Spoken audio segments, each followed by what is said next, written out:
Hi friends, MN news channel నుంచి నేను మీ మైనుద్దీన్. రేపటి నుంచి తెలంగాణలో ఇంటర్మీడియట్ ఎగ్జామ్స్ మొదలవుతున్నాయి.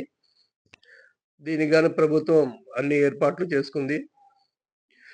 ఉదయం 8:30 వరకు సెంటర్లో ఉండేటట్టు ప్లాన్ చేసుకోండి. హైదరాబాద్ వంటి నగరాల్లో ట్రాఫిక్ వల్ల ఇబ్బందులు కలగవచ్చు, కాబట్టి ఆ విధంగా షెడ్యూల్ చేసుకోండి.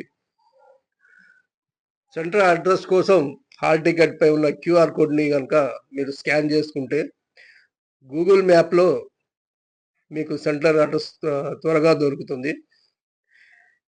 దీన్ని మీరు షేర్ చేయండి. ఈ వీడియోని విద్యార్థుల తల్లిదండ్రులకు ఈ విషయాన్ని తెలియజేయండి. ఆలస్యంగా వెళ్ళి ఎగ్జామ్ మిస్ కాకుండా ఉండేందుకు ఈ క్యూఆర్ కోడ్ మీకు బాగా సహకరిస్తుంది. ధన్యవాదాలు.